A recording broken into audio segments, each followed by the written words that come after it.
Mes chers compatriotes, demain 4 avril 2020, nous célébrons le 60e anniversaire de l'accession de notre pays à la souveraineté internationale. À chacune et à chacun de vous, j'adresse mes chaleureuses félicitations. Je salue avec respect et affection nos anciens combattants. Vos sacrifices immenses, chers anciens combattants, resteront à jamais gravés dans nos cœurs et notre mémoire collective. Puisse votre exemple inspirer notre jeunesse et semer en chaque enfant de notre pays la graine du patriotisme qui nourrit le destin des grandes nations. À vous, officiers, sous-officiers et militaires du rang, je renouvelle ma confiance dans vos missions au service de la nation et de la paix dans le monde, souvent loin de vos familles. Ces missions ne sont pas sans risque. Je salue la mémoire de nos soldats tombés au champ d'honneur et forme des vœux de prompt rétablissement pour les blessés. Aux familles des défunts et aux blessés, je veux assurer que l'État restera toujours à leur côté. Mes chers compatriotes, cette année, nous célébrons 60 ans de liberté retrouvée et de fraternité constamment revitalisée. Nous devons ce parcours paisible et convivial à notre commun vouloir de vie commune, à l'abri des turbulences qui déchirent les peuples et froissent leur destin.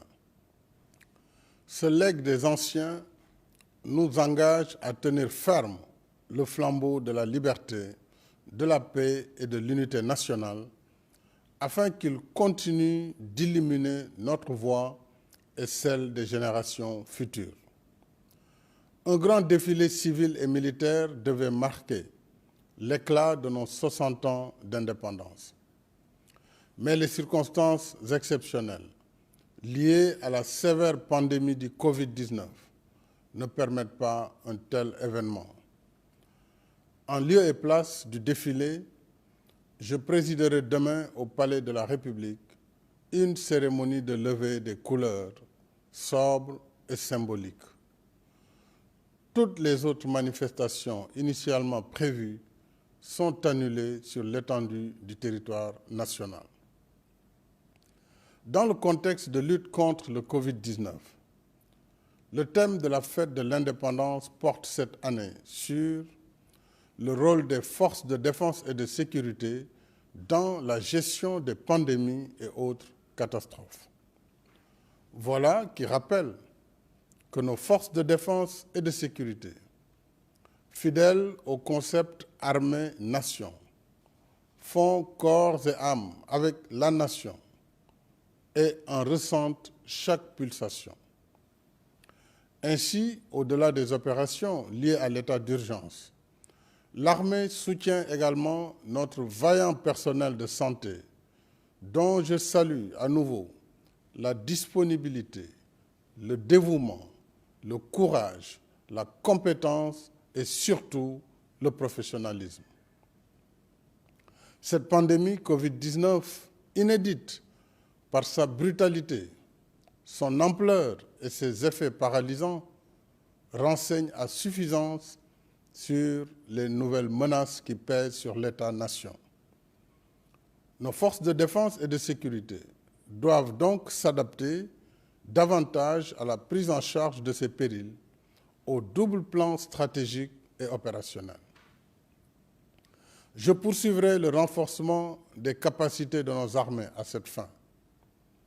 Face à cette pandémie sans précédent que nous vivons, je suis rassuré que toutes nos forces, toutes nos intelligences sont unies dans le même élan de lutte.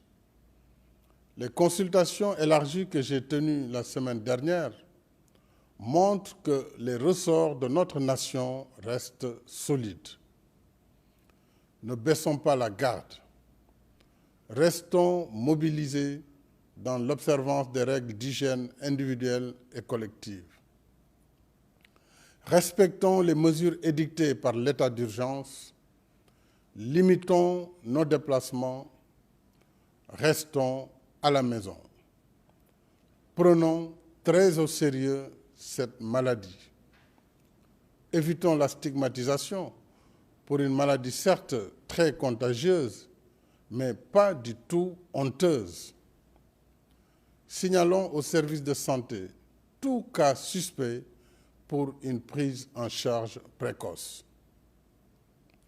C'est en observant ces règles que nous éviterons une propagation générale du virus que nos structures de santé ne pourront pas contenir.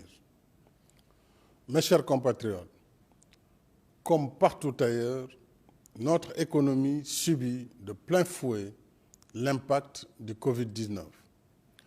Des secteurs comme le tourisme, l'hôtellerie, la restauration, les transports, le commerce, la culture, les bâtiments et travaux publics, entre autres, sont durement affectés. Notre croissance économique soutenue sur plusieurs années est brutalement freinée et passera de 6,8% à moins de 3%. Mais ce soir, mes pensées vont particulièrement à toutes celles et à tous ceux qui souffrent de l'impact de la crise du Covid-19.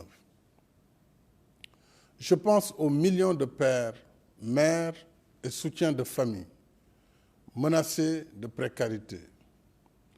Je pense à notre diaspora, si généreuse envers la nation et aujourd'hui éprouvée. Je pense aux nombreuses entreprises et à leurs salariés, tous victimes de cette crise imprévue. Je veux dire à tous et à toutes que l'État ne vous abandonnera pas.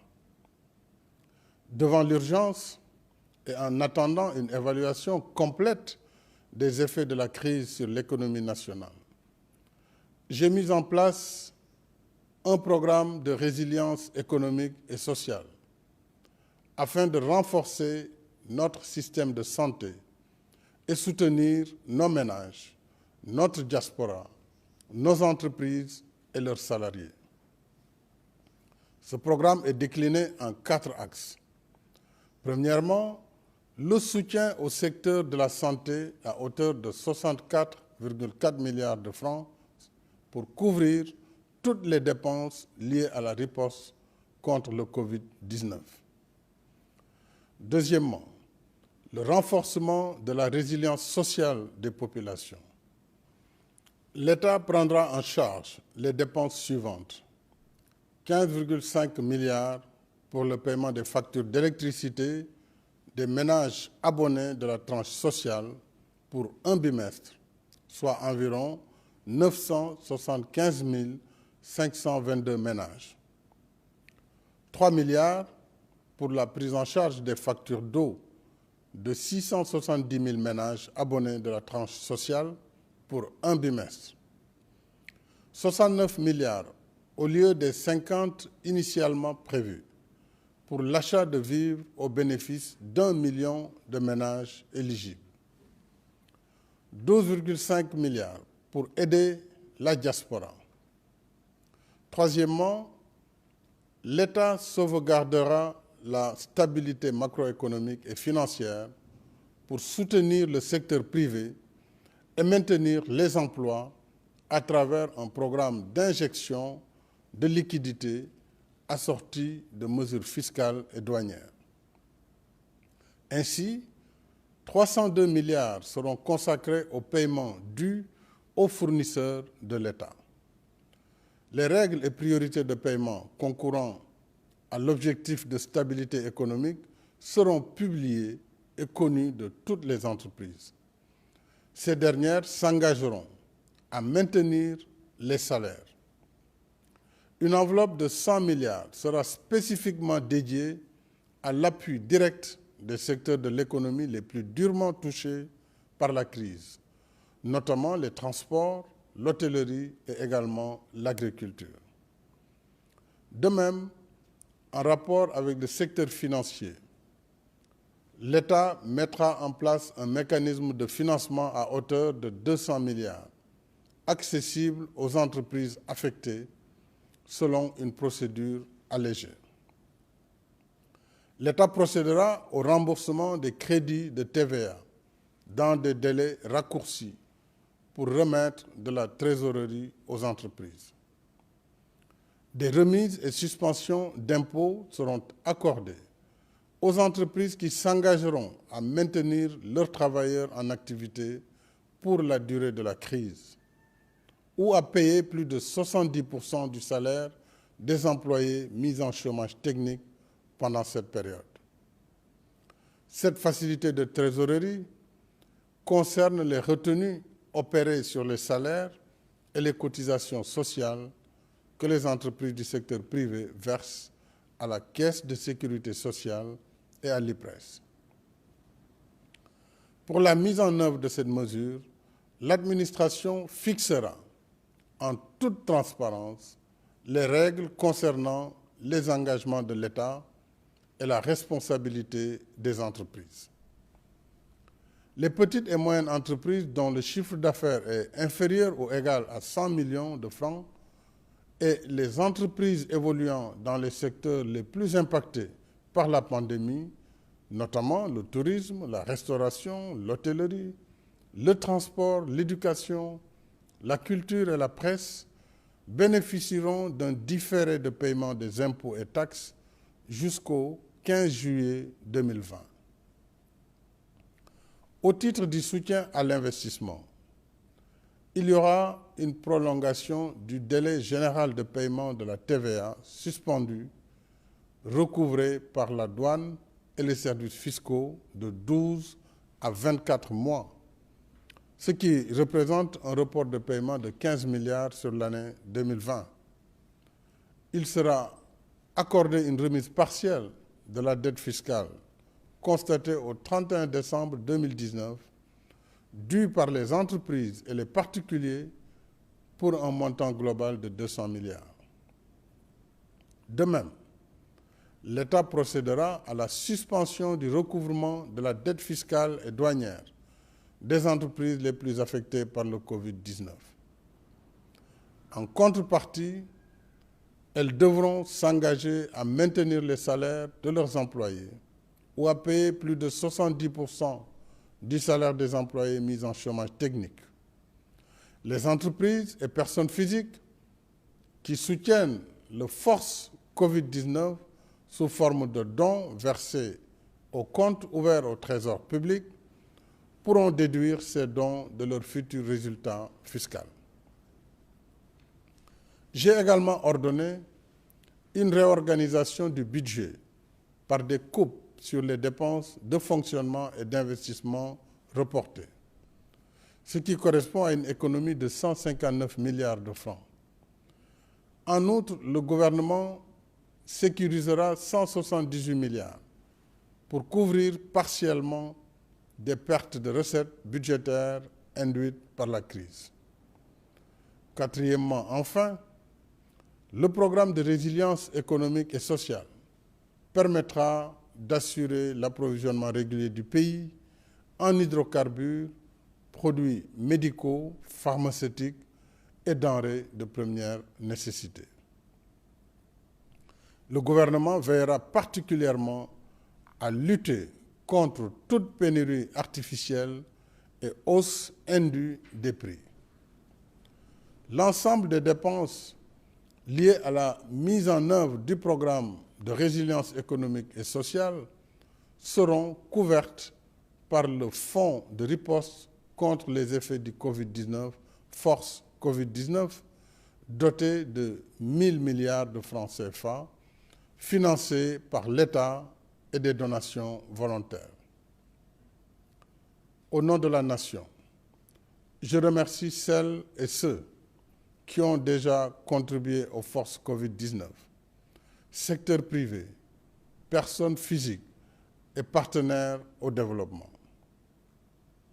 J'invite toutes les bonnes volontés à se joindre à cet élan de solidarité nationale afin d'assurer les meilleures conditions d'inclusion et de transparence, le force Covid-19 sera supervisé par un comité de pilotage qui comprendra des représentants de l'État, de l'Assemblée nationale, toutes sensibilités confondues, et de la société civile. Au demeurant, cette crise doit nous faire réfléchir davantage sur nos limites et nos vulnérabilités. Nous avons fait de grands progrès dans la production agricole pour assurer notre souveraineté alimentaire. Mais nous devons encore produire plus et mieux, consommer sénégalais pour être moins dépendants des marchés extérieurs.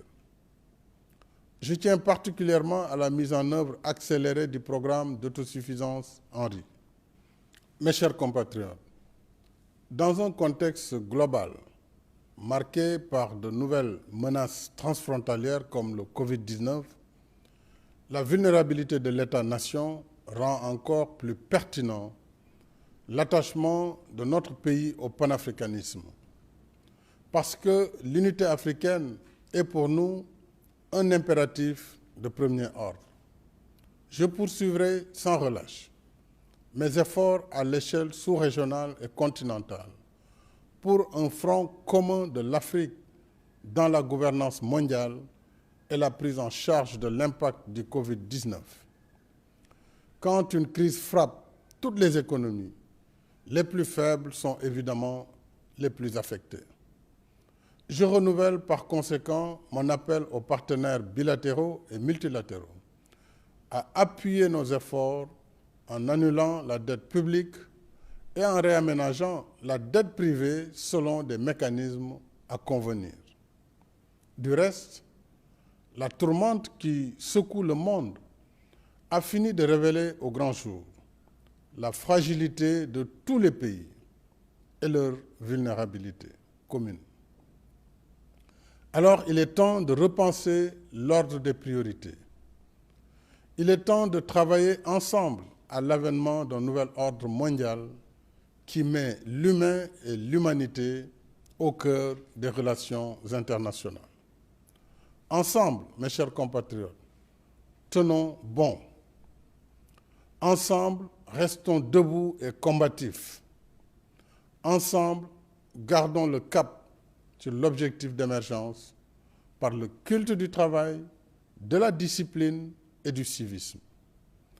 Dans le temps long de la vie d'une nation, le 60e anniversaire de notre indépendance est moins un aboutissement qu'une étape symbolique, une halte pour revigorer notre marche solidaire et résolue vers un futur meilleur. Nous sommes à la fleur de l'âge qui ouvre l'âge de la belle saison. Et l'histoire nous enseigne que c'est en subissant l'épreuve du feu que le fer gagne en éclat. Il en est de même de la nation pour la sauvegarde de sa liberté. La liberté est un combat de tous les jours. Et c'est à l'épreuve de ce combat qu'un peuple teste ses capacités de dominer l'adversité pour rester libre et réaliser son destin.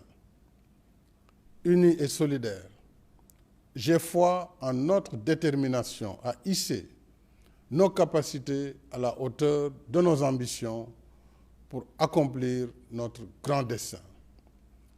Vive le Sénégal en paix, toujours plus uni, plus libre et plus prospère.